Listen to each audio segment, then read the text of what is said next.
Если у вас есть с собой Библия, то откройте, пожалуйста, Псалом 26. 26-й Псалом. 26-й Псалом. Аллилуйя. Я буду читать с 1 по 6 стихи. 1 по 6 стихи. Я бы хотел, чтобы все вы присели на своих местах и внимательно слышали и приняли то, что Бог имеет для нас сегодня. Найдите свои места и присядьте. Псалом 26, с 1 по 6 стихи. Господь свет мой и спасение мое, кого мне бояться? Господь крепость жизни моей, кого мне страшиться? Если будут наступать на меня злодеи, противники и враги мои, чтобы пожрать плоть мою, то они сами прекнутся и падут. Если опустился против меня полк, не убоится сердце мое.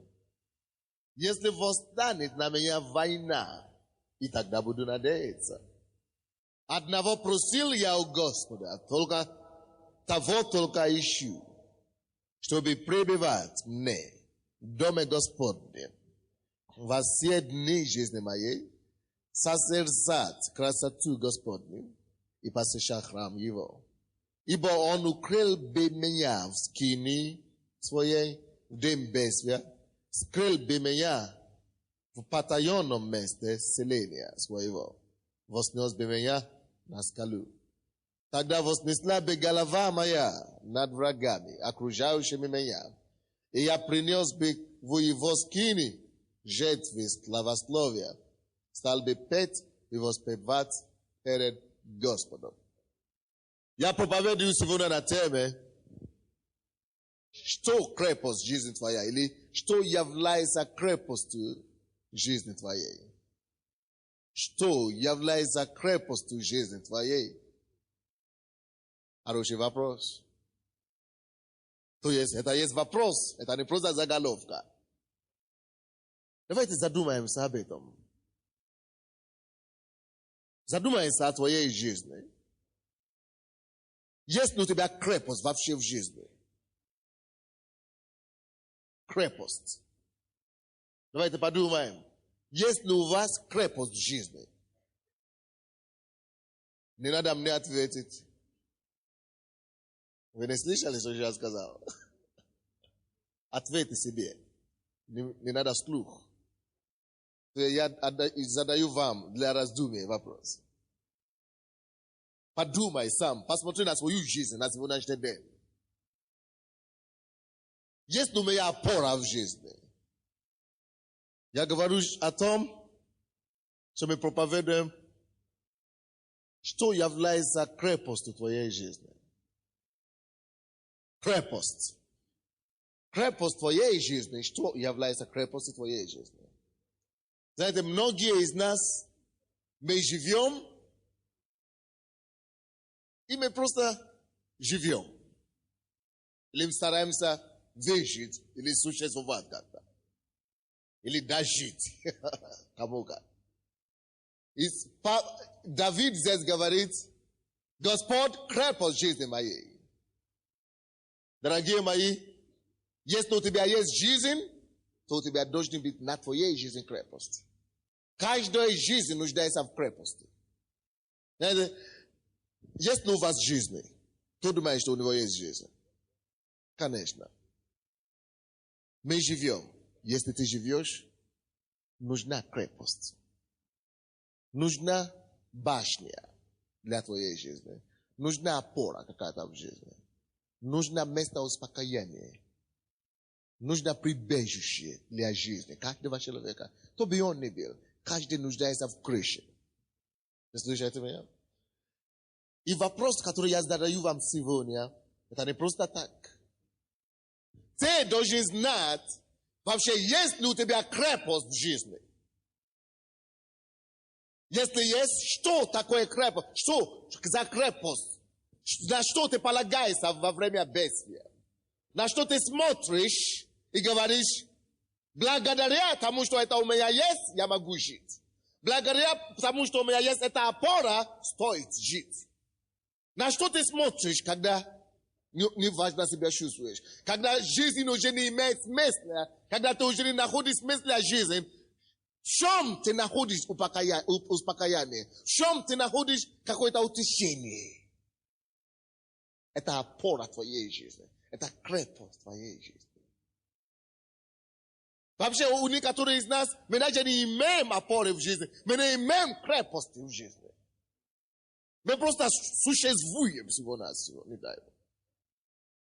Мы живем и зависимы от ветра жизни, не ветра. Мы живем и зависимы от всяких катастроф жизненных.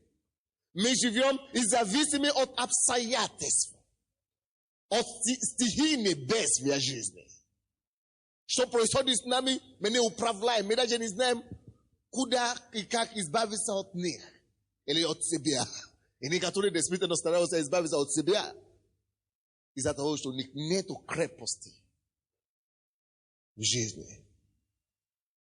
Давид говорил, Господь, крепость жизни моей. Он понимает, что раз у него жизнь, нужна крепость для этой жизни. А то, эта жизнь будет просто жизнь издеваться. Дьявол просто будет издеваться над этой жизнью, на такой жизни без крепости. Что такое крепость? Я уже сказал, крепость – это то, на чем ты можешь полагаться в жизни. Это что ты смотришь, это на то, что ты смотришь и говоришь, ну, слава Богу, что это у меня есть, хоть это есть. И поймите, многие люди также, понимая, что им надо иметь крепость в жизни, им надо ради чего-то жить, строят своими человеческими руками разные крепости, которые, как только что они строятся, так и быстро они рушатся. Потому что крепость рукотворенная человеком рано или поздно рухнет под давлением жизни. Кто-то живет и говорит, о, слава Богу, что у меня есть такая работа. Моя работа – это моя радость. Это мое счастье. Это моя жизнь. Это пример крепости рукотворенной. Ты живешь ради того, ради твоей работы. Что произойдет, когда тебя уволят? Алло? Что произойдет, когда банкротство придет? Не дай Бог. Но может быть. Ты пока живешь в этом мире. Этот мир такая жизнь, это жизнь и мир такое место, где нужна крепость. А если ты будешь полагаться на такое слабенькое крепость, как работа, ты очень скоро и очень быстро разочаруешься. Ты говоришь, нет, я занят своей работой, я главный директор или кто-то, я учредитель, я все. Никто меня не может уволять никогда. Я работал своими руками. Хорошо? Но это не стоит бить крепость твоей жизни. Твоя жизнь слишком важна. Твоя жизнь слишком значима для того, чтобы полагаться только на работе. Знаете? Что будет, не дай Бог, если ты однажды попадешь в автокатастрофу? Уже нога уже не может ходить, рука уже не работает, голова уже не мыслит. Заболел человек. Работа кому-то достанется, а ты живешь в постели, уже не живой, не мертвый. Много таких людей, между прочим. Посещайте больницы или реанимации. Причем люди, которые не глупее, некоторые из нас. Может быть, наоборот, умнее. Люди, которые имеют машины, но уже не смогут ездить на этой машине.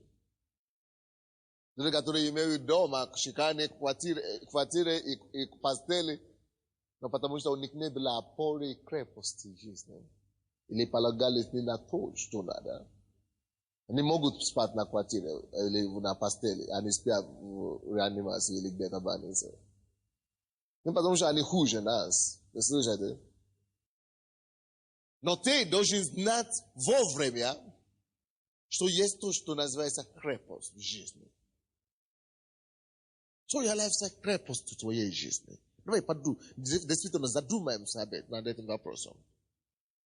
Что является крепостью моей жизни? Многие из вас думаете, вот я сейчас поступлю в университет, на факультет менеджмента и бизнеса. Есть такие новые какие-то появляются. Я буду изучать менеджмент, или физики, или бизнеса.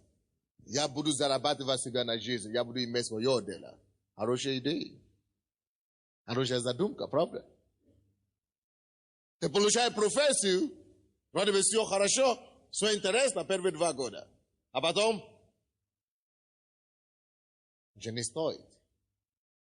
Кушай свои проблемы. Ты думаете, я поступлю в институт, вот там я стану человеком. Ты поступил в институт, там еще хуже, чем откуда ты пришел. Оказывается, что там люди не настолько умнее, остальные, как ты думал. Я помню, одна женщина, она была утром. 2 или 2 года тому назад. Я вижу ее постоянно в церкви, она только плачет. И однажды на ночной молитве я ее позвал. Что у вас такое? Чего вы плачете постоянно? Она говорит, 2 года я не вижу свою единственную дочь. Я помолился за нее. Она говорит, я не знаю, она умерла или погибла или что-то. Пропала просто. 18 лет или 19 лет. Я помолился с ней, я говорю, если она жива, через неделю она позвонит вам и приедет домой. Я говорю, я посылаю Духа Святого и ангелов Божьих, чтобы нашли ее. Через неделю эта девушка появилась. Она, но не об этом речь. Но какая ее история? Она сказала, я вообще-то считала себя сильной женщиной. У меня профессия, я заведующий какого-то отдела, я имею хорошую работу. Я одна воспитывала ребенка, дочери. Одна воспитывала. Я не вышла замуж, я не встречалась ни с кем. Я просто воспитывала ребенка, и всю жизнь я вложила в ребенка. Всю жизнь. Я жила ради ребенка. Ребенок мой, это было смысл моей жизни. Неплохая идея, правда? Она говорила, это мой ребенок, она была отличницей в школе. Я учила, я воспитывала, она дала все самое лучшее. Она жила только ради этого ребенка. Вся жизнь была только потрачена на то, чтобы воспитывать этого ребенка. А я уже, с тех пор, как я пришел к Богу, я уже понял, что когда ты начинаешь заменять чем-то Богом, ты начинаешь жить ради чего-то или что-то начинает быть в твоей жизни важнее, чем Бога, рано или поздно ты потеряешь эту вещь. Короче, что случилось? Когда исполнила 18 девушки, а какой-то аферист появился в их доме или в их соседи. Короче, однажды мама проснулась, обнаружила, что дочка пропала. Телевизор, объявление, все не нашли. Оказывается, что она убежала с каким-то аферистом. Вообще пропала. И мама плакала 2 года.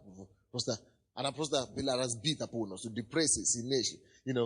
Просто не дай Бог. Я был у них дома, я видел эту девушку. Вроде бы должна быть разумная, в принципе. Да, действительно была хорошая. Но вы знаете, дьявол не уважает личность, или уму, или интеллект, или деньги. Дьявол не уважает такие вещи. Вы слышите?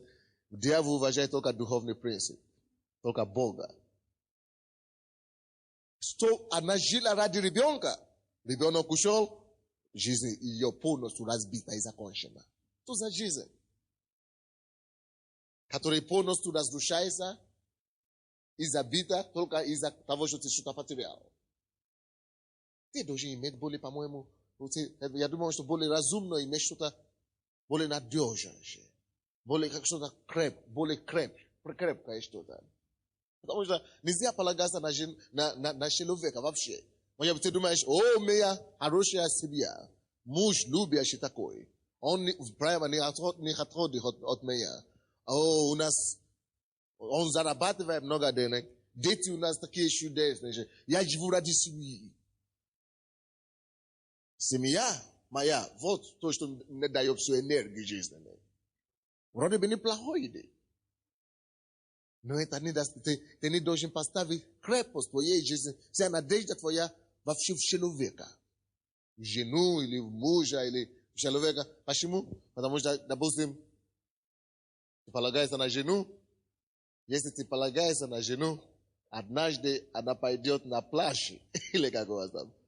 Пляжи. И не вернется. Если ты полагаешься на мужа, однажды он уйдет к соседке.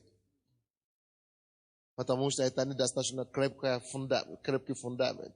Это не то, на что ты можешь полагать свою жизнь. Если ты говоришь, нет, я знаю. Ты немного знаешь, дорогой. Это просто нарушен принцип духовный. Если этот принцип нарушается, все то, что ты ради Бога, или все то, что ты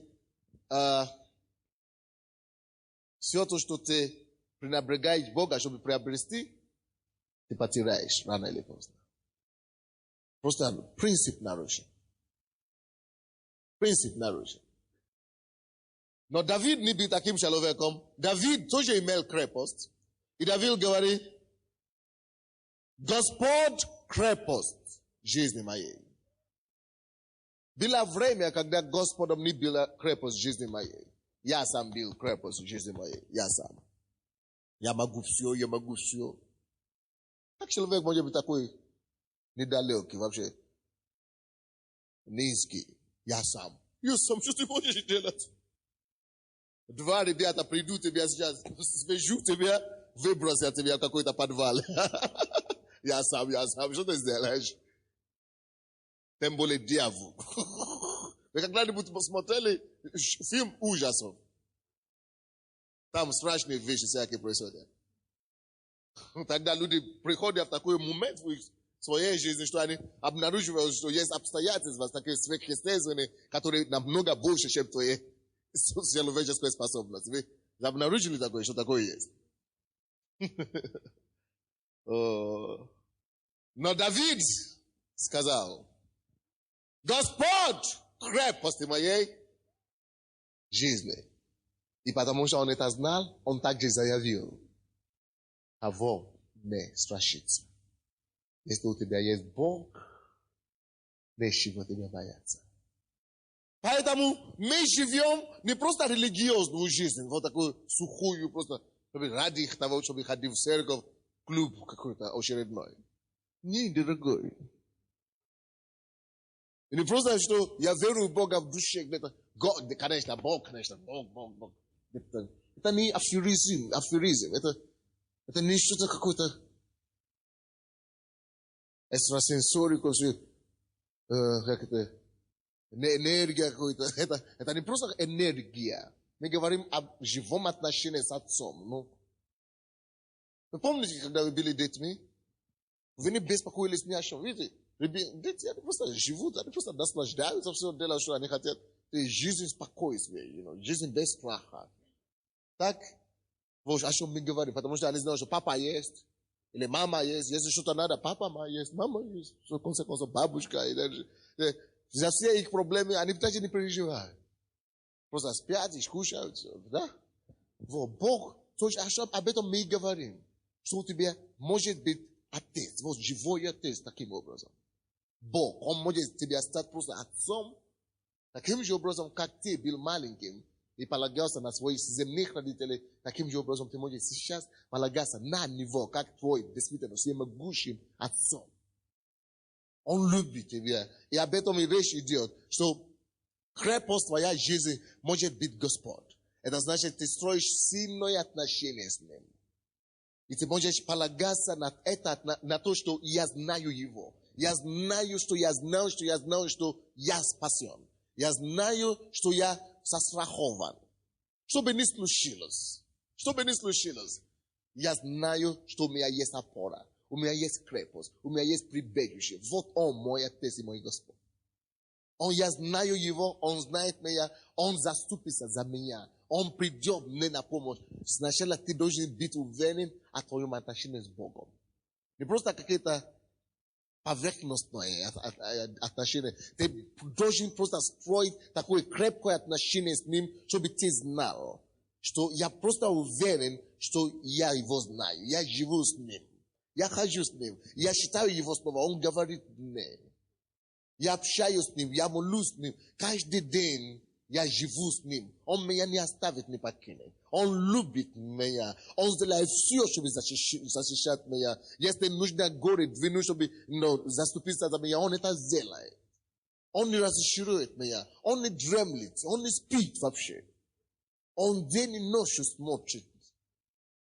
И я знаю, что это отношение есть у меня с ним. Слушайте, ты должен знать, что Бог тебя знает. И что ты его знаешь. Просто будь уверен об этом. Не просто иметь какую-то идею, когда-то будет коммунизм. Это просто идея какой-то Эфиопии, или как вы называете. Эфиопия, или как. Утопия. Это не просто какая-то утопия где-то. Я сказал Эфиопию уже. Это не очередная утопия. Хорошо? Просто это живое, реальное отношение с ним. Просто ты должен быть уверен. Вот это уверенность, что ты знаешь его. Это уверенность, что ты ходишь с Богом. Это есть твой гарант. Это есть твоя крепость. Что он знает меня. Я когда-то был далек от него. Я когда-то был грешником. Но когда я его не искал, он меня нашел. Представляете? Он нашел меня. Представляете? Он простил мне мои грехи. Аллилуйя. О, слава тебе, Иисус. Мне не надо заслуживать это отношение. Мне не надо заслуживать. Мне не надо доказывать ему, что я хороший или я плохой. Он знал, что я был плохим. Все равно он нашел меня и простил. Поэтому мне не надо теперь что-то делать, чтобы угодить его. Нет, он сам меня нашел, когда я был вообще негодяем, вообще никому не нужен. Сделал мне человеком. Я хочу просто обожать такое отношение. Я хочу просто жить ради этого. Я просто не хочу оставить его. В конце концов. Просто хочу просто быть ближе к нему. И однажды я его увидел лицо к лицу. Просто, вот ради чего я живу. Я живу ради этого. Я просто не могу дождаться этого дня, когда я его обниму. А кто-то говорит, что мы мафия, мы убьем тебя. Ну, убей скорее, я пойду к нему. Что я жду?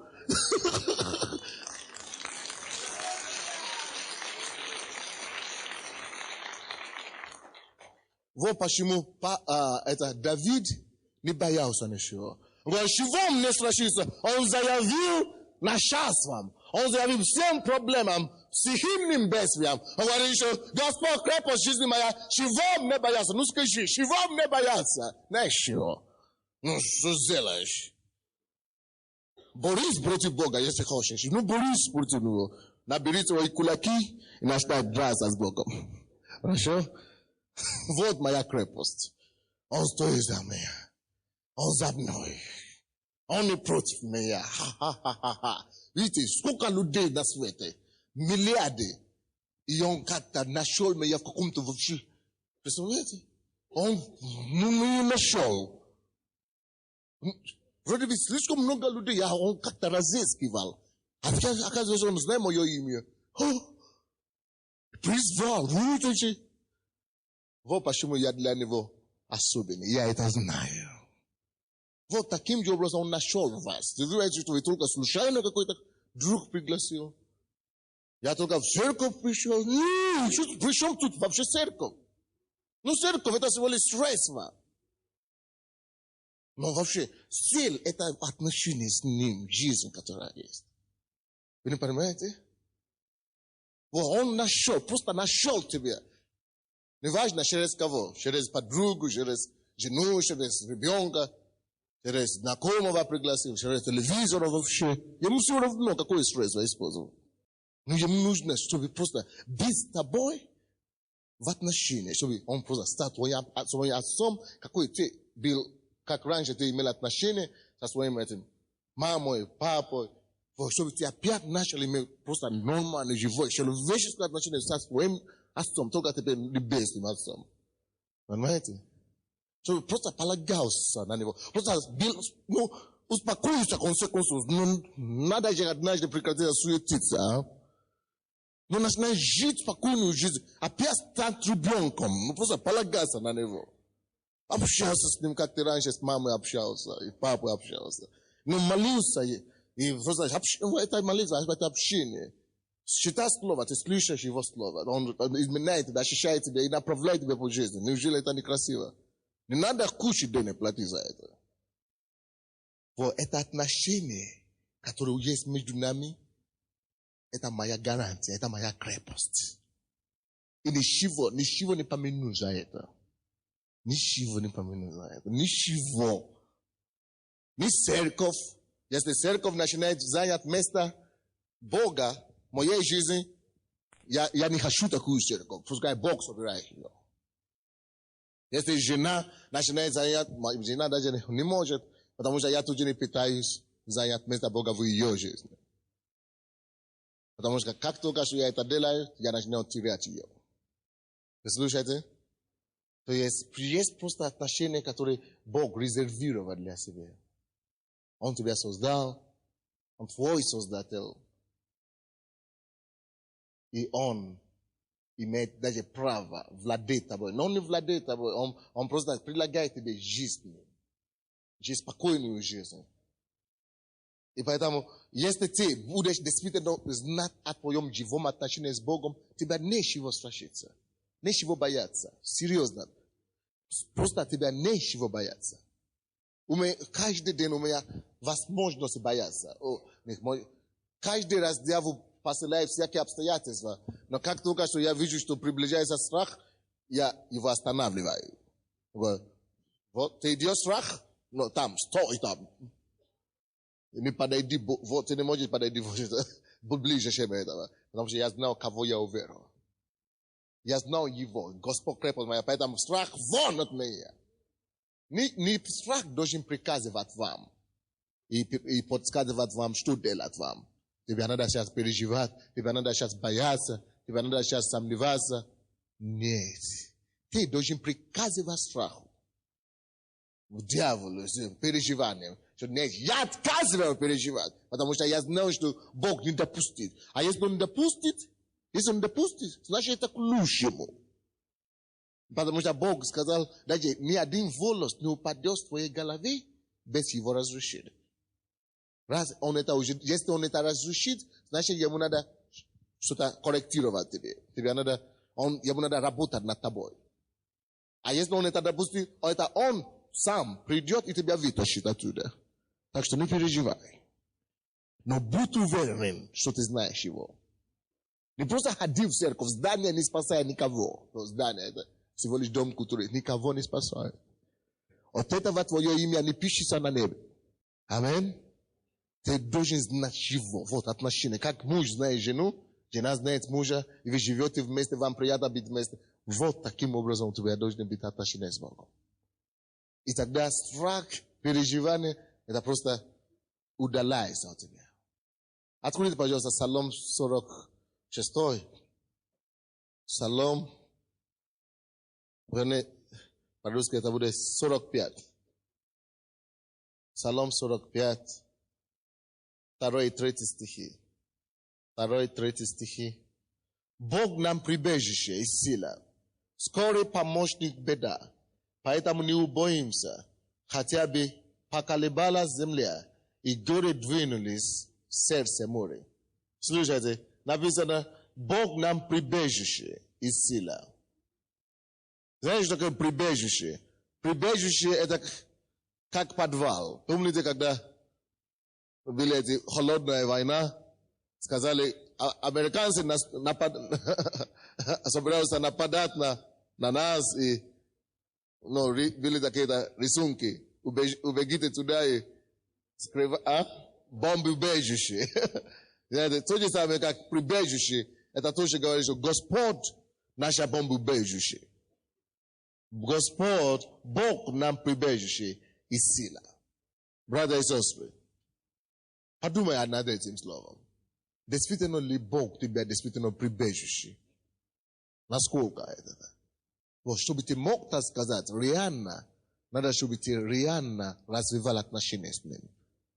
А дьявол, знаешь, что дьявол будет делать? Дьявол будет тебя обманывать по-всякому, чтобы тебя никогда, чтобы тебя просто не хватило времени, чтобы развивать с ним отношения.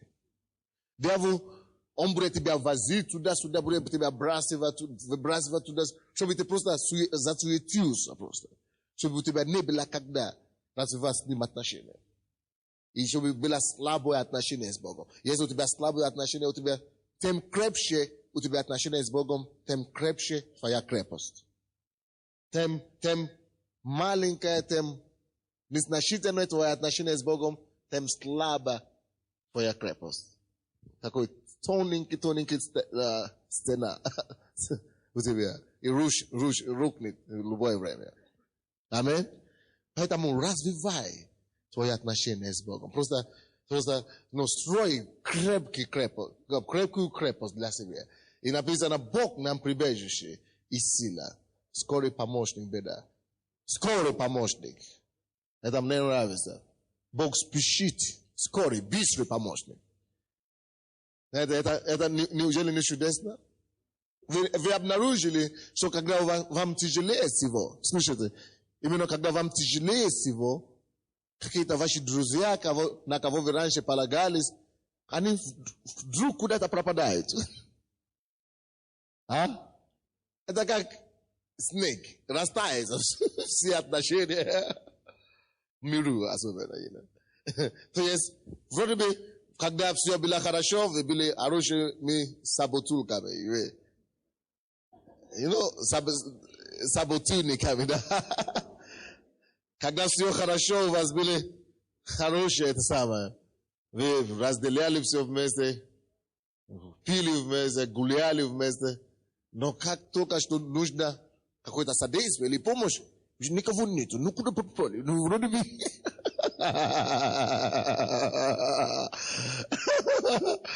Это мир. Поэтому это просто не мудро. Ну подумай сам. Просто не мудро полагаться на человека. Даже на себе сам не может полагаться, тем более на другого вообще человека. Делай Бога твое прибежище. Он просто скорый помощник. Представляешь? Скорый. Он просто спешит. Спешит помочь. Скорый помощник. Беда. Неужели это не хорошо? Я думаю, что это хорошо. Мне нравится свидетельство этой сестры сегодня. Она сказала, что-то я хотела. Она мне показала какой-то шрам в ее руке. Я говорю, что это такое? Она говорит, я разрезала себе вены. Она пила с друзьями. Хорошо пила, потом какая-то белая горячка. Что началось? Белая горячка, или как называется?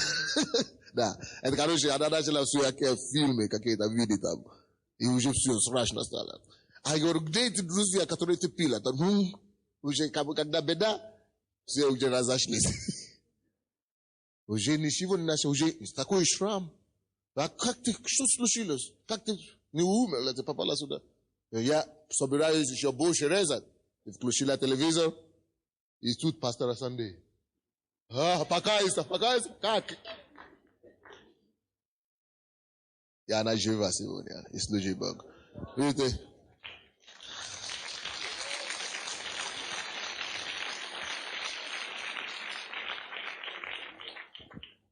Но вы знаете, вы думаете, что, пастор Санди спас человека. Нет. Ты спас человека. Потому что это за твое пожертвование. Мы выходим на телевидение. Когда придет день награждения, день суда перед Иисусом, судилище Божие, когда мы придем туда, Бог скажет, za dushu этого человека, вы думаете, что он скажет, пастор Сандей, на тебе награда. Нет. Он даст награду всем, кто причастен к этому. Все награды, которые я получу, то же самое получат люди, которые молились за меня, которые финансировали меня, которые помогали. Чем бы ты ни помог, дела Божья, награда Божья ждет тебя.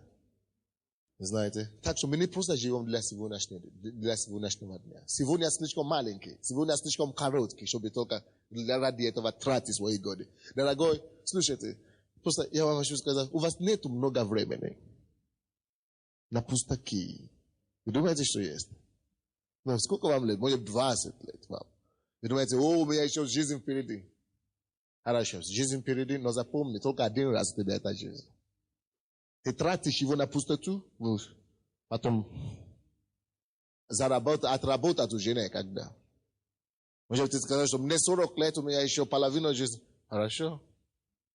Но те 40 лет, которые уже прошли, попробуй вернуться, чтобы собрать их с собой. Так что, просто некогда тратить время на пустяки, на то, чтобы пробовать то, полагаться на человека, потом разочаровался, полагаться на того, время идет. Почему бы сразу не прийти к Богу, твоему Создателю, который не покинет тебя, не оставит тебя, который не разочарует тебя вообще никогда? Скорый помощник. Беде. Ну, это же разве не лучше, не надежнее ли? По-моему, это более интересно. Они, которые из вас вообще, если сказать вообще, на что вы полагаетесь, вообще просто смешно. Есть некоторые из вас, некоторые. Конечно, может быть, это в прошлом, может быть, даже это до сих пор, некоторые из вас даже полагаются, вы знаете, на что? Так и смешно. Есть некоторые люди, которые всю свою жизнь, они строят, и вся жизнь их зависима, вы знаете, от чего? От гороскопа вообще. Покупают всякие журналы, всякие газеты, даже по телевизору, специально передачи какие-то смотрят, чтобы выписать себя. О, вот мой гороскоп, о, то, о, другой. Вроде бы ты образованный человек, не поймешь. Какой-то должен быть толковый какой-то. А он говорит, ты слышишь, такой гороскоп, я тебе расскажу. Это движение звезды где-то. Так? И это человек, как ты даже не задумывался, что это было, ты даже не знаешь, когда это было написано. Может быть, даже до того, как ты родился вообще. А они пытаются определить то, что произошло, когда ты родился и тогда ты будешь жить. А это было написано, может быть, в прошлом веке где-то. Человек, который написал, может быть, жил где-то в Индии, он даже тебя не знает.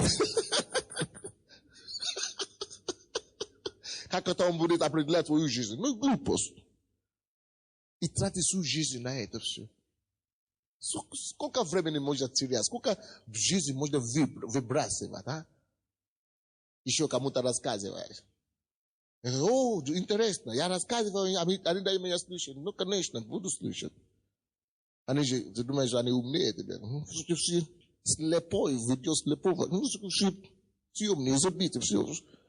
Только Слово Божье дает жизнь. Гороскоп. Сколько же из вас обгорелись через это все? Вообще-то, если у вас... Алло, слушайте, я еще вам говорю как пастор. Если я твой пастор, слушай меня сейчас. Если у тебя какой-то гороскоп или какие-то газеты дома, я умоляю вас сейчас. Как только что вы придете домой, просто беги. Алло, беги просто домой. Собери все эти гадости, все эти бумаги, и сжигай как можно скорее. Просто сжигай все эти оккультные вещи. Ну, ты же это самое. Искуплен кровью Иисуса. Ну, спасен. А ты еще? Боже, спаси. Ну, тормози себя самого. Зачем? Сам себе палку ставишь под колесом. Библия говорит, только я знаю, какие намерения у меня у вас. Бог говорит, только я знаю, какие намерения у меня у вас. Но если только он знает, зачем тебе еще гадалкой ходить? Чтобы у тебя вырвали волос с этого, с головы. а потом еще это самое, толкать тебе на какие-то ужасные беды и трагедии жизненные. Но у тебя еще мало что было. А? Ведь разве не понимаете, что эти все гадалки, это программируют вас? Тебе надо просто дать информацию какую-то, послушай, поверь, и уже все пошло. Программируют. А потом беда страшная, страшная беда за другой. Один за другой. Бог знает, только я знаю, какие намерения у меня у вас. Намерения на благо, чтобы вы имели надежду и будущность. Так что, я обращаюсь к вам, кто имеет какие-то оккультные какие-то вещи дома, или какие-то, что я скажу, гороскопы или какие-то гадания, просто спеши быстренько. И говорю, Господь, я каюсь. Жигай и быстрее. И говорю, Господь, я тебя делаю крепость моей жизни, только тебя. Сегодняшнего дня ты руководи мной, ты води меня. Господь, просто я сдаюсь, я не полагаюсь на работу, я не полагаюсь даже на семью, на знание, на разум. Просто ты есть крепость. Да, у меня есть деньги, чудесно. Я рад.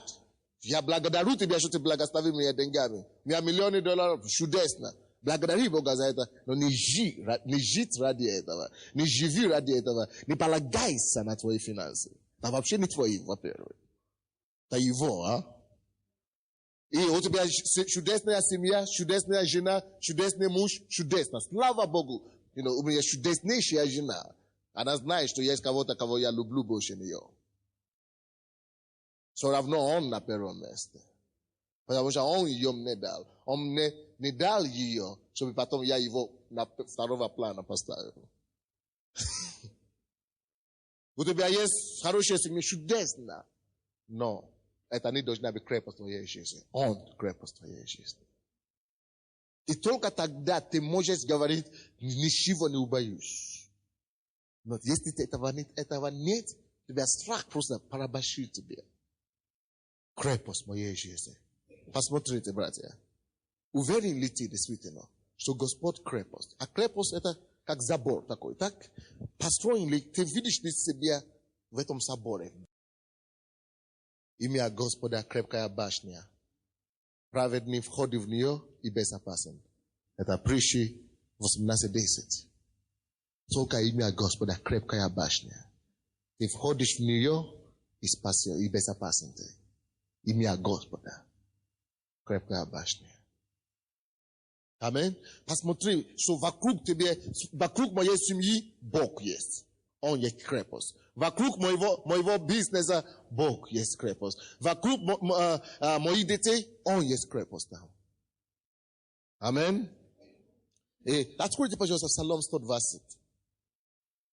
120 Псалом. 120. И я буду читать с 1 по 4 стихи.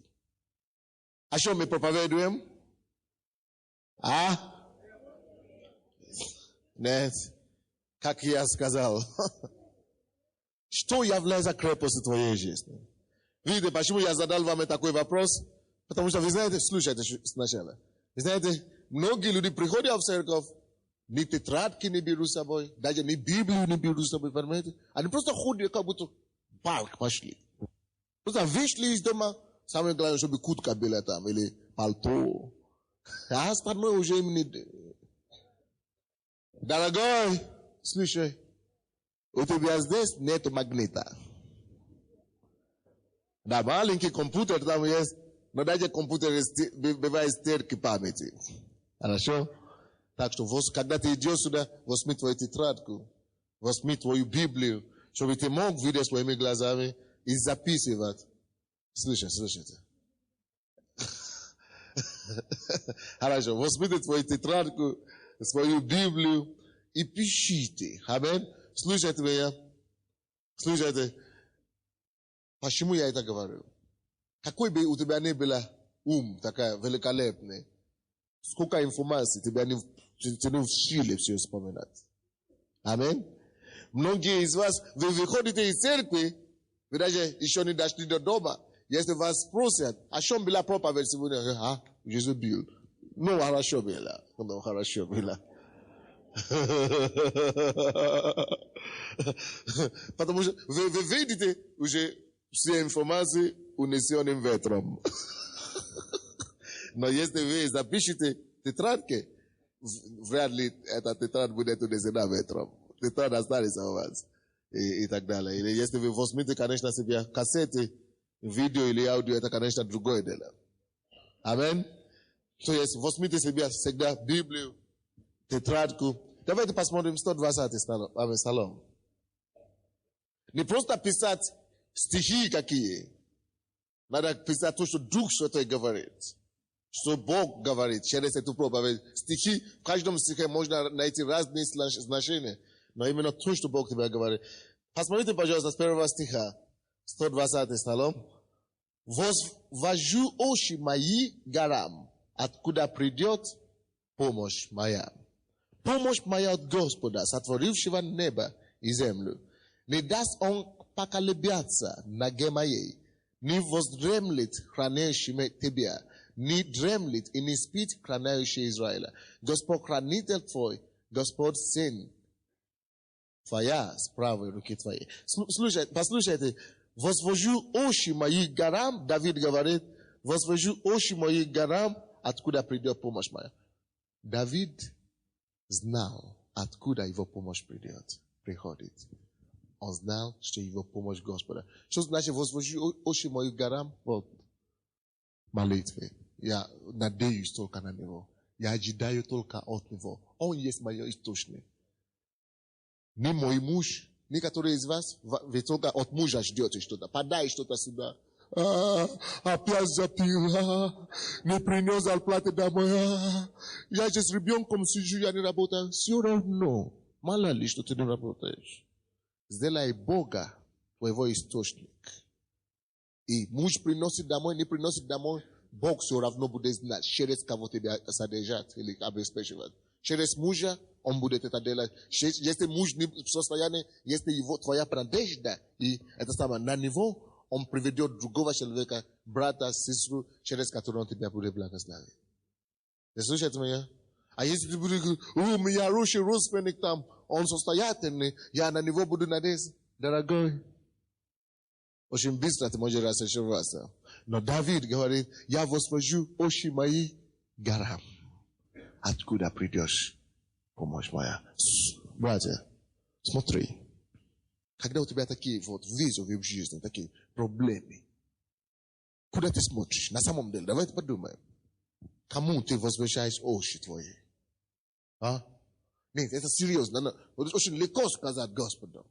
Господу, когда ты в этом зале. А? Но когда это гром громнет,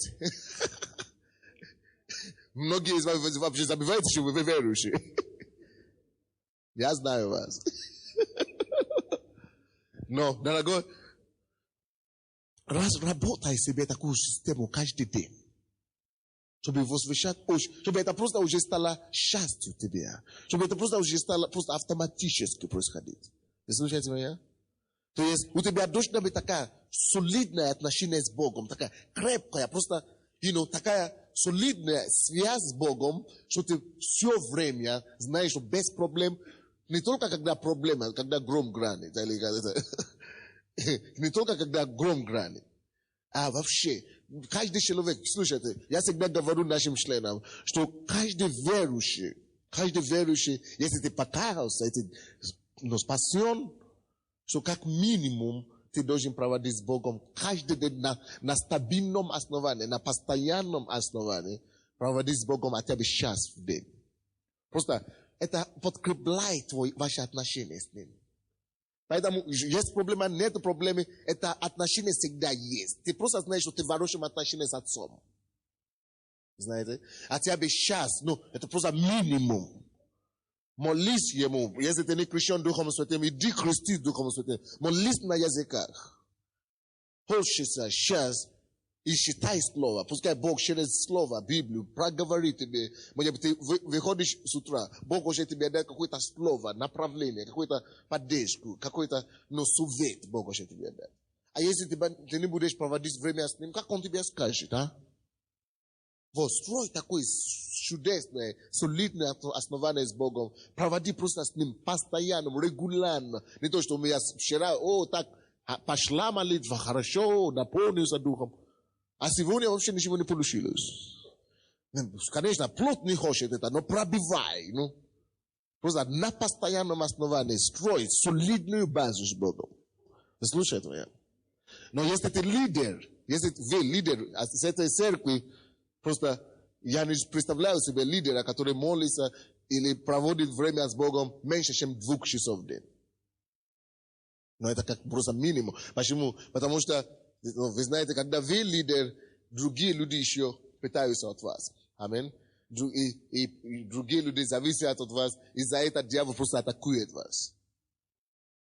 И чтобы вы могли иметь просто серьезное отношение с Богом, чтобы вы могли знать, что чтобы не было за проблема мое отношение с Богом меня выдержит.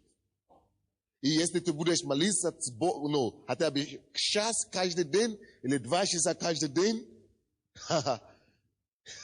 через год, или через 5 лет, посмотрим, каким ты будешь. Ты просто станешь грозным для дьявола. Ты появится, дьявол начинает трепеть. Особенно, когда ты еще в слове углубляешься. Когда ты просто наполнен Словом Божьим. Это отношение очень важно. Это то, что решает то, что ты получишь от Бога вообще. Насколько ты близок к Нему. Дома зайки, допустим, вам повезло. Вы работаете на кухне, как моя жена, и вы просто молитесь на языках с Богом, поете на языках. Всегда. Вы нящите ребенка, все равно вы бамба шикереле боко шендери алабаба и ренде. Каждый день, можно 20 часов так молиться. Потому что вы крещены Духом Святым. Аминь. Просто бив в духе, И когда дьявол приходит, вы говорите, во имя Иисуса, все уже. Помазание приходит. То есть важно, чтобы эта гора была просто постоянно то место, куда вы смотрите. Возвожу очи моих горам, откуда приходит помощь моя.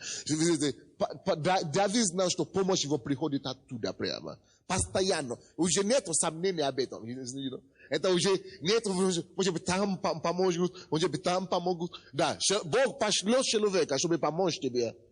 Но ты не смотришь на человека, как твой источник. Твои глаза, твой взор на него, к нему. Это он уже найдет кого. Да, он пошлет тебе кого-то, чтобы помочь тебе разрешить какие-то ситуации. Но твоя надежда, твоя опора не на тех, кого он посылает, но на него. Так красиво так жить. Вам нужно это попробовать. Вам нужно, церковь слова веры называется. Просто вам нужно жить по слову, по вере, таким образом. Такая жизнь интересная, жить по вере. Серьезно, просто. Когда ты просто знаешь, что каждый день у меня конкретное отношение с Богом, я хожу с Ним, я разговариваю с Ним, и я полагаюсь на Него. Он направляет меня, Он ведет меня. И на основании этого отношения с Богом ты победитель каждый день. Просто солидно, это просто гарантированно. Я возвожу очи мои горам, откуда придет помощь моя. Перестань возвести свои очи к человеку. Перестань к начальнику смотреть. Хорошо? Перестань на мужа смотреть, чтобы пока он не принесет что-то домой. Но надейся на Бога, верь Богу. Перестань на пастора надеяться. Возвести свою очи к нему. Он лучше пастора.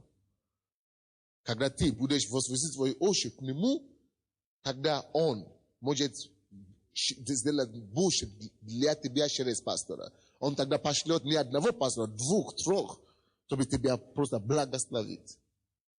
Аминь.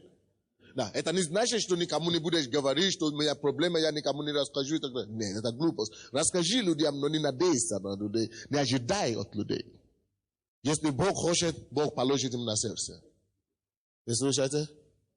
Давид это знал. И говорит, возвожу очи мои к горам, откуда придет помощь моя от Господа, сотворивший небо и землю. По-моему, это лучше.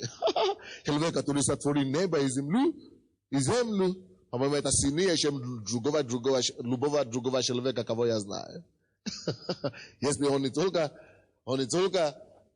Ukrainu создал, если он сотворил небо и землю, еще вы знаете, что Библия говорит, что он держит мир, весь мир. Не только Земля, получается, не только планета Земля, а вообще весь мир. Он держит мир, Вселенную, он держит Вселенную в его руке. Алло? Слушайте, стоп. Если он держит Вселенную в свою руку, вообще в одной руке, а? Тогда где Украина? Вообще не видно на карте, получается. А? Где Европа? Вообще такое. А где Украина? Вообще не видно на карте. Тем более где ты. Так что пустись на землю. Пустись на землю. Ты не такой же важный, как ты думаешь. Ты маленький. Маленький. Вы когда-нибудь видели это маленький муравей, которые ходят, маленькие, да? Мы не обращаем часто на них внимание, правда? Что они такие слишком маленькие, слишком ничтожные. Вот перед Богом ты такой же маленький, как это муравей. Так что не думай слишком много высоко о себе. Полагайся на него. Думай больше о нем. Хорошо?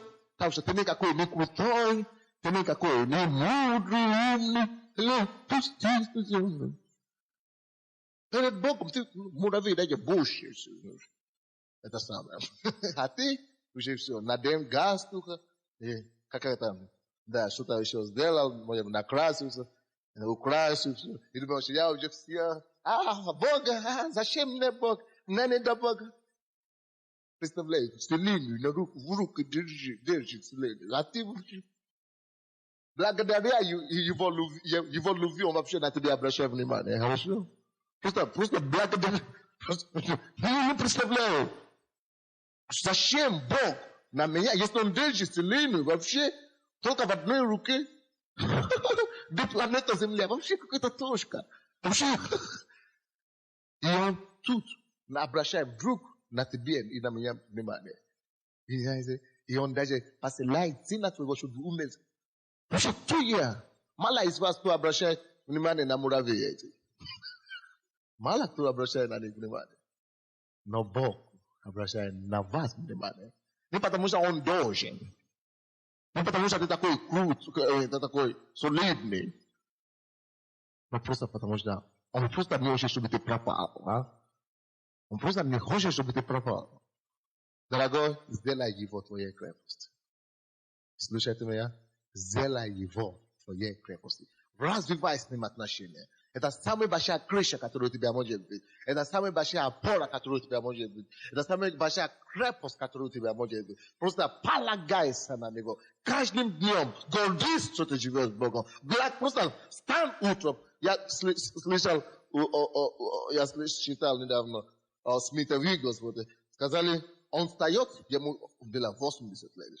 И он встает, он говорит, первое, что я делаю каждый день, когда я стою в постели, я танцую вокруг своей постели где-то 10 минут. Прославляю и танцую 10 минут. Потому что я благодарю Бога за то, что Он мне дает жизнь. Старик такой танцует вокруг комнаты 10 минут каждое утро. Просто радуется. Ты тоже вставай каждый день. Просто благодари Бога, что ты есть. Что Он есть для тебя. Что Он есть твой Отец. Что Он есть твое прибежище. Что пускай мир, разрушается. Все равно у тебя есть надежда, дорогой. Ты не пропадешь. Мы были недавно в одной районном администрации. Мы хотели видеть. Я встречался с одним из представителей президента в каком-то районе. И там, оказывается, что они такие, только в звании они имеют такие большие звания. Они сами мучат, а так страшно внутри. Я пошел к нему, его знакомый, и его знакомый говорит ему, знаешь, я покаялся. Я пришел в церковь, пора нам бросить заниматься всеми эти ерунда и гадости. И он говорит ему, ты знаешь, хотя ты сегодня представитель президента, но если ты не придешь в эту церковь, ты пропадешь. Он говорит по-украински. Ты пропадешь. Ты пропадешь. Prapadesh. Я говорю, действительно, ты просто, многие просто пропадают. Просто пропадешь на самом деле. Потому что он пьет, он говорит, что это был четверг, оказывается, что мэр города собирает их по четвергам уже под этим делом. Да, действительно, он уже чуть-чуть, он не то, что пропадает, а он уже пропал, если не покаяться. Это так страшно, братья. Так страшно. Положение тебя не даст крепость. Слышите? Положение не даст тебе крепость. Крепость во Христе Иисусе. Библия говорит, он не дремлет, он не спит. Тот, кто охраняет нас. Не чудесно ли это? Он не дремлет и не спит. Дорогие, можно полагаться на него. Откройте, пожалуйста, обратно. Давайте вернемся в Псалом 27. Я закончиваю. Псалом 27. Сказать 27? 26. Псалом 26. Давайте вернемся туда. 3 стих. Ну, сначала, 2 стиха. Если будут наступать на меня злодеи, противники и враги мои, чтобы пожрать плоть мою, то они сами прекнутся и падут. Вы слышали? Если будут нападать на меня враги, злодеи, противники, они сами падут. Сами падут. Что это такое? Вот что значит полагаться на Господа. Вот что значит иметь Господа крепость. А ты отель сам бороться, да? Сам драться. Это когда ты на себе полагаешься. А в такой войне сегодня тебя убьют, вчера ты кого-то побил, сегодня тебя побьют. А когда ты полагаешься на Господа, Он есть твоя крепость. Что случается? Они, когда враги, противники выходят против тебя, что написано? Они падут и что? Прикнутся и падут. Сами. Бог просто, ты будешь только молиться. Ты будешь только молиться и созидать с Богом отношения. А Бог с ними сам разберется. Знаете, 2 года тому назад, когда мы начали очень серьезно работать с наркоманами, они не принесли эти наркотики, такие ребята интересные, конечно. Они забыли, что я не просто какой-то негр, который проповедует. Я знаю, кого я уверовал. Я просто живу с Богом. Это не шутка. И они не принесли венки такие, которые на гробу ставят, которые умерли уже. Они принесли и подали нашим ребятам. И сказали, что вы подготовьте через 3 дня похоронить вашего пастора. Серьезно? Они венки принесли. Не, представляете? Как будто я просто какой-то обыкновенный человек. Дорогой, если ты с Богом, ты необыкновенный больше. Ты больше необыкновенный. Потому что даже когда ты не хочешь драться, Он дрется за тебя. Даже когда ты не знаешь, что кто-то планирует что-то, Бог знает. И Он заступает за тебя. Oh God. Я говорю, я пошел домой. Я поговорил с Богом об этом. Я говорю, Господь, посмотри на эти венки. Скоро после Бог говорит, ты продолжай твою работу. Просто не обращай на них внимания. Просто продолжай твою работу. Я продолжал.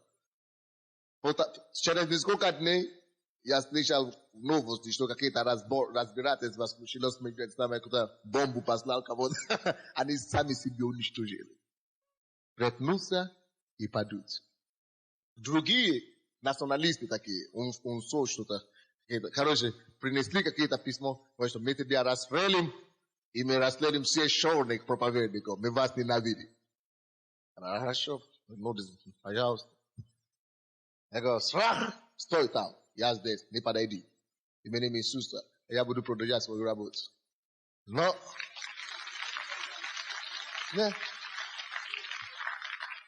не об этом. Но просто факт в том, что когда ты делаешь Бог, просто ты знаешь, что ты живешь с Ним.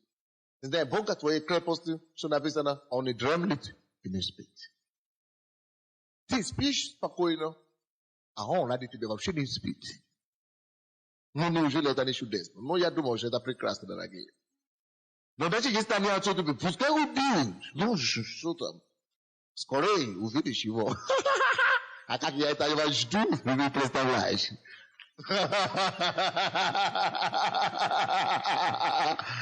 Но, конечно же, не убьют. Потому что мне еще надо прожить до 70 как минимум. А? Не 100, конечно, не надо. Я не хочу быть очень старым. Зачем тут оставаться до 100? Это мучение одно.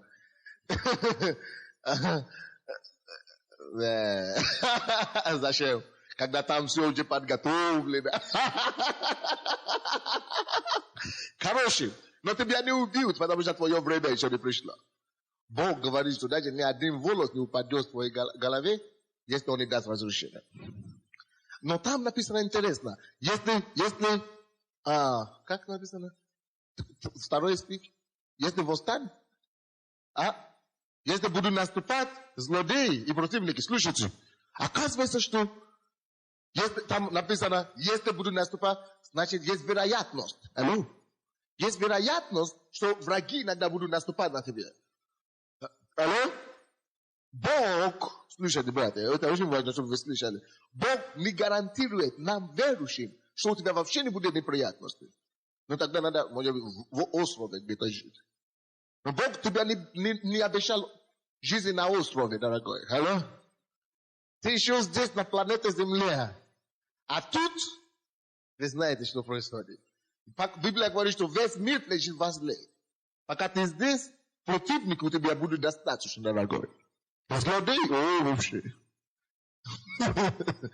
Вот. Поэтому Бог не говорит, что у тебя вообще не будет какие-то вызовы, какие-то проблемы. Конечно, должно быть. Хорошо, если не будет противников и врагов, зачем тогда крепость? Получается, смысла нету. Потому что крепость строится против чего? Против врагов. Значит, враги какие-то ожидаются. Аминь. Поэтому Бог тебя крепость, потому что Он знает, что какие-то враги есть против тебя. Не то, что у тебя вообще не будет проблемы. Конечно, должны быть проблемы. Поскорее, побольше. Бог говорит, что если придут эти врагов, Он остановит их. Они упадут. Но даже если Бог не остановит их, даже если Бог не уберет эти проблемы, и Он позволит, чтобы эти проблемы как-то, пришли в твою жизнь, слушайте, братья, это значит, что Он это допустил. Потому что Он говорит, один волос даже не упадет, если Он не допустит. А если Он это допустил, не переживай. Если Он это допустил, кто больше знает, я или Он? Он лучше знает. Значит, еще есть какие-то вещи во мне, которые Ему необходимо изменять.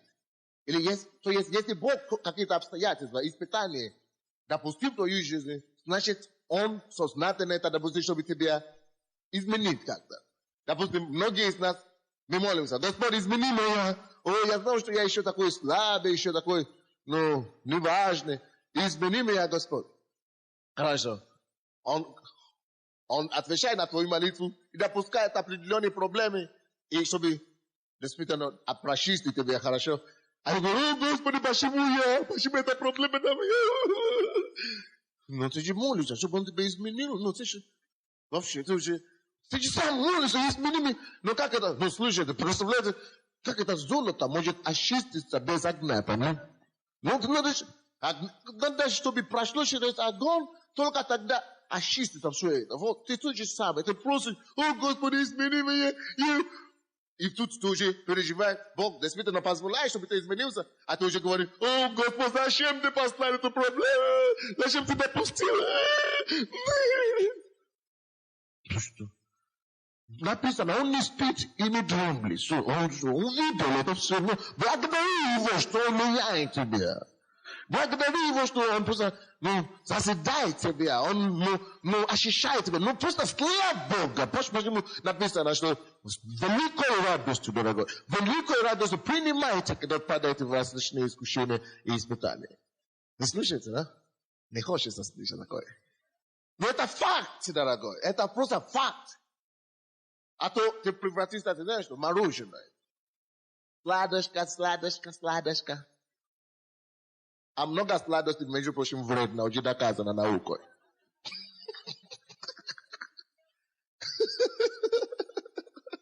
То есть необходимо некоторые вещи, чтобы воспитывать некоторые характеры в тебе. Даже Иисус написано, научиться послушанию чего-то, что Он страдал. Аминь. А то твоя плоть сядет на тебе на голову, И плод тебя будет водить сюда. А я еще такой плод. Плод видит какую-то женщину в метро или где-то на улице, и плод тебя говорит: о, какая красивая. Он тебя не напоминает, что у тебя тоже жена красивая дома. И плод видит Голливуд, и говорит: о, надо посмотреть, что там будет следующее. Вот, но не обязательно, чтобы обрезать все эти вещи, чтобы только чистая вещь осталась. Аминь. Почему ты должен понять, что Бог недостаточно, ну, не дай Бог, Бог недостаточно, я тебе сказал, Бог не глупее тебя. Вы знаете, потому что написано, что глупость Божья мудрее у мудрецов. Его глупость. Он даже это мудрее, чем. Так что если он допускает какое-то обстоятельство, просто значит Бог что-то изменит в тебе. Значит тебя формировать. Это, конечно, не значит, что хорошо, Господь, пошли больше проблем. Иногда, слышите, слышите.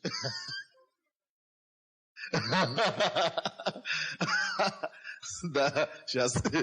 Иногда, слушайте, иногда не Бог посылает некоторые проблемы. Иногда это дьявол. Но если ты связываешь, дьявол связывает уже 2 раза, 3 раза уже не уходит, значит, это уже тут, дьявол уже тут не пришел. Значит, это Бог работает. Да, иногда это Бог делает эти вещи, иногда это дьявол. В том случае, когда это дьявол, надо его остановить и просто его прогнать.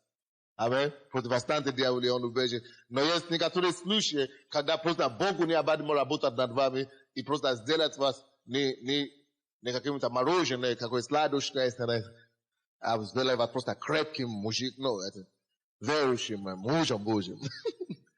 Аминь. Не просто мужиком на улице, их слишком много мужиков, а нам теперь нужны не мужики, а мужи Божьи. Так, 3 стих. 3 стих, Псалом 26. Если ополчится против меня полк, не убоится сердце мое. Я молюсь, чтобы каждый из нас дошли до такого места, когда мы будем знать, что полки пошли против нас, и чтобы наше сердце не убоялось. Вы представляете себе вообще, что это значит?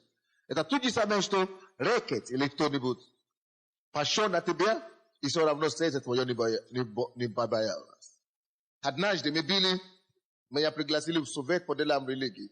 И мне показали письмо, но СБУ, или как, служба, что-то Украина, на украинском написано.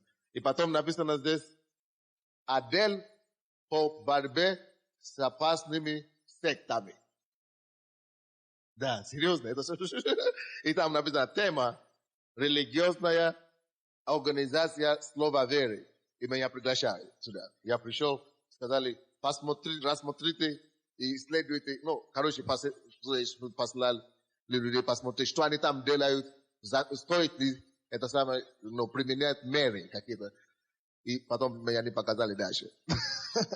Я посмотрел, я говорю, СБУ пошло против нас. Я говорю, слава Богу. Слава Богу, ты знаешь вообще, что это значит? Конечно. Потому что ты знаешь Бога. Но, конечно, это уже все пропало. Они сами написали решение, примешание.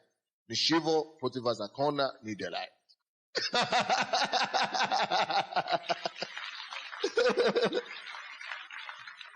Но, короче, когда ты знаешь, что если ополчится против тебя, полк, не убоится сердце свое.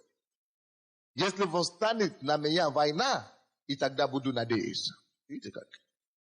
Но я молюсь, чтобы мы дошли до такого места, когда мы видим, что полк или полки пошли против нас, и когда мы все равно знаем, что все равно я в безопасности перед Богом. Все равно Бог меня защитит. Все равно Бог будет вручить меня. Если даже война, целая война, пускай пойдет против меня, я просто знаю, что Бог есть со мной. Неужели это не прекрасно? Я думал, что это чудесно. Но я просто думал, что это нужно иметь каждому. Чтобы ты мог жить в мире. Когда, вы знаете, однажды я смотрел по телевизору интервью, этого был какой-то у вас Юфа или какой-то бизнесмен Юфа, да? Вот. Он убежал в Израиль. Кто не знает. Короче, там они интервью какой-то бил с ним. Он говорит, почему ты убежал? Ты обманывал сколько народа? Ну, у него какие-то акции там раздавал или продавал. Взял деньги, а потом что-то случилось, либо украл, не знаю. Короче, он сказал, до меня дошла информация, что меня хотели, ордер какой-то на арест выписать. И поэтому я удрался. В Израиле никто уже меня не поймет. И знаете что? Даже такие люди, вроде бы уже богатые, да? Вроде бы у него какие-то связи, зато и боятся. Так?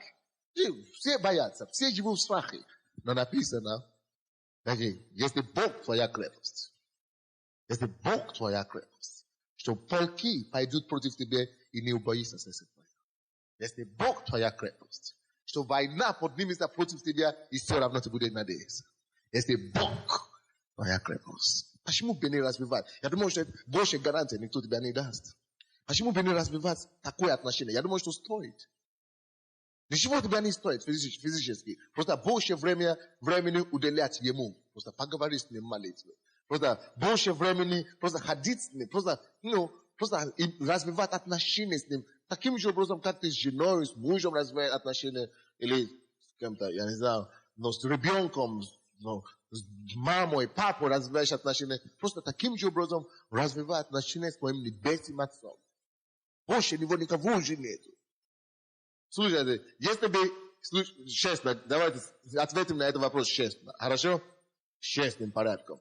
Если бы сегодня у тебя появилась возможность подружиться или подружить с президентом Кушмой, просто подружить, то есть он вдруг какая-то просто, может быть, что-то, какое-то чудо произошло, что он просто нравится тебе, ему получил письмо от него и пригласил тебя вообще не в офис, а вообще к нему домой, посидим, попьем чай. Просто начну дружиться с тобой. Я думаю, что многие из вас, вы бы сделали все, чтобы развивать такое отношение. Вы бы, если он скажет вам, не иди на работу, иди ко мне, вы бы спешили, вы бы даже не предупредили кого на работе. Вы бы просто спешили развивать такое отношение с ним. Потому что нам хочется с важными личностями дружить. Кто-то приходит и говорит, ты знаешь, кого я знаю? Я знаком с дочерью Кушмы или сыном Абильченко. Мы вообще, вот он рядом со мной, с ним земляки, но мы вообще друзья. Он большой человек. Нам нравится говорить, что я знаю кого-то. У меня президент Клинтон, это мой личный друг. Грэхэм, или Билли Грэм, это мой личный друг. То есть нам нравится ассоциировать себя с личностями крупными. Так, правда? Но как это вам? Если тогда вам предлагают дружиться, или подружиться, или просто развивать отношения с царем царей, Богом богов, тем, который создал небо и землю, который больше, чем Клинтона, больше, чем Кушмы. Но, по-моему, нужно спешить, не только... Если за Кушму надо спешить и развивать это отношение, то с Богом тем более. Надо просто руками, ногами, зубами просто ухватиться за это отношение, по-моему. Мы не понимаем иногда. Мы больше уважаем физическое что-то. Мы больше оцениваем физические какие-то мощь. Но есть духовная мощь, которая есть в том, чтобы иметь просто Отца, небесного Отца, который сотворил небо и землю. Я молюсь, чтобы вы поняли смысл того, что я говорю вам. Но это намного гораздо важнее, чем какое-нибудь отношение, которое у вас могло быть здесь на земле. Просто важнее. Вот что значит иметь Бога в своей крепости. Может быть, ты простой человек, ты говоришь, я просто простой человек, что-то. Но если у тебя есть Бог, ты уже не простой человек. Ты важнейший человек. Важнее, чем некоторые, которые думают, что они важны. Серьезно. Так что перестань думать так низко о себе. Перестань думать так попрощательское отношение к себе. Прекрати такое отношение. Na što dumaj što ti desvideno sen Jehova Boga. I govori što kako ja sen Jehova Boga u ja denegnet, no dengi тут не при чем. Hello? Это положение, это наследство. То, что не купишь деньгами. Амин? Крепость жизни твоей, да будет Бог. Что будет? 4 стих говорит нам, одного просил я у Господа, только. Того только ищу, чтобы пребывать мне в доме Господнем во все дни жизни моей. Созерцать красоту Господню и посещать храм Его. Вы знаете, человек, который говорит здесь, это не какой-то маленький где-то, маленький человек, где-то какой-то бедняжка. Это не тут, это царь Давид говорит. Это один из самых великих царей в Израиле. Это то же самое, что говорит здесь президент какой-то страны. Это царь, это богатейший человек. Он, так что не от нищеты, не от бедности он говорит эти вещи. Hello? Не от бедности вовсе. Он был великим человеком, но все равно он знал Бога. Я хочу тебе сказать, ты вообще-то еще не начал быть великим, если ты не знал Бога. Ты не знаешь Бога. Потому что начало мудрость – это страх Господь. Аминь. И вы знаете его молитва. Он говорит, одного только я прошу у Бога. Если бы вы имели возможность просить одного у Бога, вы бы просили, Господь, только чтобы не разбогатеть. Если бы у кого-то из вас есть возможность только одно просить у Бога, вы бы просили раз, я не знаю, что вы бы просили. Господь делает то, делает другое. Но здесь Давид просит только одно у Бога. Вы знаете, что оно? Чтобы не отойти из дома Божьего. Представляете, как это важно? Чтобы просто не отойти из дома Божьего. Может быть, вообще никто из вас еще такую молитву никогда не молился. Вы никогда не совершили такую молитву. Вы когда-нибудь просто пришли к Богу и молились, Господь, не дай мне отпасть от Тебя, чтобы не отошел от своего дома. Вот его молитва. Вот его молитва. Как это важно. Господь, не дай мне отпасть из твоего дома. Это была его молитва. Он имел возможность одно просить у Бога. И знаешь, что он просит? Господь, не дай мне отойти от твоей церкви. Как это отойти от его церкви? Хочу иду, хочу не хожу. Многие из вас вообще раз в месяц ходите в церковь. Вы даже не цените это. А тут он говорит вообще, Господь, не дай мне в один день не быть в твоем доме. Отношения с Богом. Он знал, что в этом его крепость. Он знал, в этом его сила. Он говорит, одного просил я, 4 стих, у Господа, того только ищу. Видите? Он говорит, того только ищу. Он ищет этого. Это не просто какой-то, успею собрать, не попаду, не успею, не попаду. Дальше, сейчас начинается дачный сезон. Картошку надо посадить. Конечно, картошку надо посадить за счет Бога, да? А тут написано, чтобы пребывать мне в доме Господнем. Вы пребываете в доме Господнем во все дни жизни моей. И это моя, вы знаете, это стало моей молитвой. Я сказал Богу, знаете, я хочу вам сказать откровенно. Я готов потерять все. Просто я не буду потерять все, потому что это не Божья воля. Но я просто утирую, хорошо? Если я не придется потерять все, семью, дома, церковь, все. Просто все. Я только буду один спросить у Бога, не дай мне отпасть от тебя. Дорогие мои, я слишком много видел. Бог мне дал видеть небесный мир. Бог мне дал чуть-чуть почувствовать славу, которая будет после жизни. Бог мне дал чуть-чуть посмотреть, что такое престол Божий. И я ни за что не отдам, чтобы туда попасть. Я попаду туда. Это ради этого я уже живу. Ни за что не отдам мое спасение. Ни за что. Я сказал Богу, Господь, если будет такая опасность, упасть или отойти от тебя, даже на один день, лучше собери меня. Я лучше умру быстро, чем отпасть от дома Божьего. Ви знаєте, я уже, Бог не для такой благодати знать. Не просто, что Бог есть, но познать Его настолько близко. Я уже настолько знаю Бога сейчас. Я уже слышу Его голос. Я уже пережил Его любовь. И это ничего. Вообще, это 0,001% того, то, что будет там. То, что я пережил. Но это достаточно, дорогой. Если весь мир покинет, если вся эта церковь сегодня скажет, пастор Сандей, мы тебя больше не знаем, ты вообще не гадай, я все равно пойду за Иисусом до конца. Я должен видеть эти славы. То, что я видел, то, что я переживаю каждый день, я должен Иисуса видеть лицо к лицу. Я должен слышать от Него. Добрый и верный раб, войти в покой отца твоего. Я должен войти в рай. Небесный Иерусалим, это будет мое достояние. И я сделал все для этого. Моя жизнь все в этом. И Давид это знал.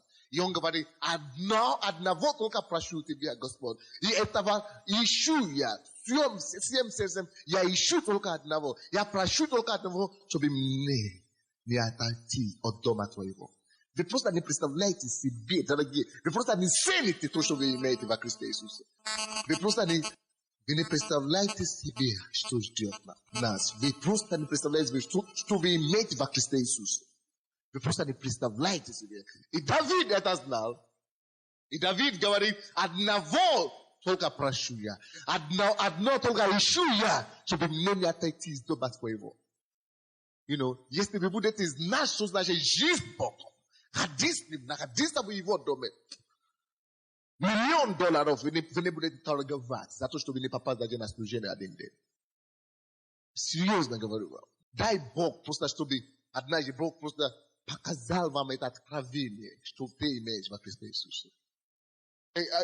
И Давид говорит, одного просил я у Господа, того только ищу, чтобы пребывать не в доме Господнем во все дни. Слышите, во все дни жизни моей созерцать красоту Господню, чтобы работать для Него, созерцать Его красоту, посещать храм Его. И что будет после того, 5 стих, Он укрыл бы меня в скине своей в день бедствия. Когда ты не отходишь от Бога ни на один день, в день бедствия, Он укроет тебя в скине своей. Он закроет тебя, Он укроет тебя, когда ты отойдешь от Его дома.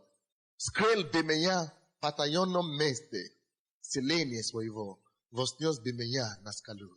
И Он не только тебя защитит, скроет тебя в скине, Он тебя еще потом поставит на скале. А скала это не песка. Скала это твердое место. Это место, где уже ты не сможешь быть сдвинутым. Скала это место твердости. Вы знаете, доходит до такой ситуации. Один проповедник, мне нравится, как он сказал. Он говорит, вы знаете, когда я сначала пришел к Богу, я был бедным настолько, что он работал его работа была, чтобы только чистить обувь людям. Есть такие люди. Только чистить обувь. Не делают обувь, а чистят.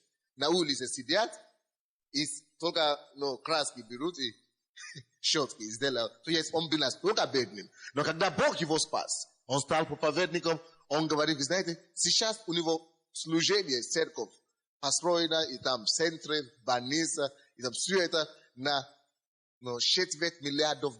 Сколько это будет? $250 миллионов. Все его годовой. То, что они получают в своей церкви. Он говорит, я хочу жить бедно, я не могу. Я даже не молился, чтобы я стал богатым. Я не молился, чтобы Бог обогатил меня, потому что я только служил Его. От Его сердца. Я не отошел от своего дома. И он говорит, если вы будете служить Богу, Бог будет заботиться о вас. Не беспокойтесь, просто служи. От всего сердца. Не переживай. Он говорит, я теперь хочу жить бедно. Отдаю $50 тысяч каждый месяц людям. Все равно я не бедный. Не понимаю. Потому что закон сея не работает. Ты отдаешь, Бог тебе больше дает. Аминь. То есть я верю, что если ты будешь просто искренне служить Богу, не в один день, конечно, но потому что Бог должен проверять свою верность. Однажды Он не только тебя укроет от своих врагов, он поставит тебя на скале. Что такое скала? Это место, где ты уже не сможешь быть сдвинутым. Ты не сможешь быть сдвинутым. Ты уже будешь просто утвержденным навсегда на успехе. Я кто-то говорит, мы тебя выгоним с этой страны. Хорошо, ничего страшного, просто мне жалко людям пока. Поэтому потому что любую страну мне ехать. Я попаду в любую страну, стою на улице 5 минут, нужно только максимум час, чтобы создать новую церковь. Потому что есть что-то внутри. Уже никуда не... То, что есть внутри, ты уже не соберешь никуда. Я любую страну могу стать, просто говорить 5 минут или час. И опять другая церковь. Опять, потому что есть уже внутри. Бог это уже вложил, никуда не денешься. То есть, когда Бог уже тебя поставит на скале, успех, ты не будешь искать успех. Ты не будешь искать богатство. Успех будет тебя искать. Богатство будет тебя искать. Преисполнение будет тебя искать. Это значит, человек этого Бог посадил на скале. Место, которое никто не мог его двинуть. Hello, братья. Чтобы дойти до такого места, полагайся на Бога полностью. Сделай его крепость в твоей жизни. И пускай твоя молитва будет, Господь, чтобы мне не отойти на один день даже твоего дома. Служи ему. Ты увидишь, он не только прославит тебе, он не просто избавит тебя от ада. Это все мелочи, это все издержки. Но он тебя поставит на скале. Но не смотри на это как самоцель. Пускай твоя цель жизни будет того, чтобы прославить его.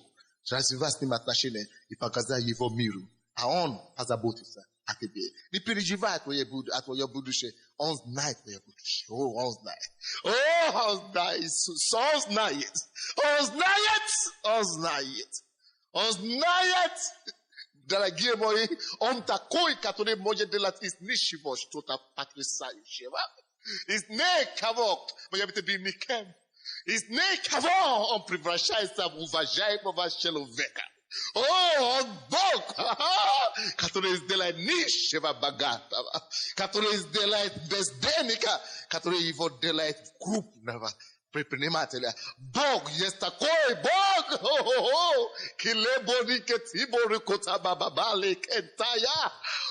который прославляет того, кто прославляет его. Ты просто не переживай, верь ему. Положи твое сердце, твоим сердцем на него. Ты увидишь то, что он сделает с тобой. Бог всегда делает все хорошо в свое время. Будь верным ему, он тебя не даст в обиду. Он никого не оставляет в обиду. Бог долго никого не останется. Он не останется от тебя долго. О, дорогой, просто будь верным ему. Доверься Богу. Он тебя создал. Если он тебя создал, неужели он не способен тебя укрепить? Нет, он больше, чем способен. Но он хочет знать твое сердце. Какое у тебя отношение к нему? Какое, насколько ты честный? Ты просто держись за ним. Держись за ним. Он верен. Он верен. Он верен. Если он нашел тебя, когда ты вообще не был никто, никем, ты вообще его не искал, ты был вообще грешником. Но ты гулял где-то, ты грешил где-то, ты натворил все гадости, которые есть. Все равно он тебя нашел. Здесь миллионы людей живут в этом городе. Но он тебя вытащил. Он омыл тебя кровью. Он умер за тебя. Ну что же он не даст тебе еще? Ну что еще он не даст тебе? Стоит только, чтобы ты был серьезным с ним. Держался за ним. Всем сердцем искать его. Созерцать его жизнь. И твою жизнь в нем. Но поставить его твою крепость. И, дорогой, Бог покажет тебе, что он верный. Даже когда ты не верный, он будет верный. Он избавит тебя. Он таит тебя с его таинственное место, и он поставит тебя на скале. Но поставь Бога крепость жизни.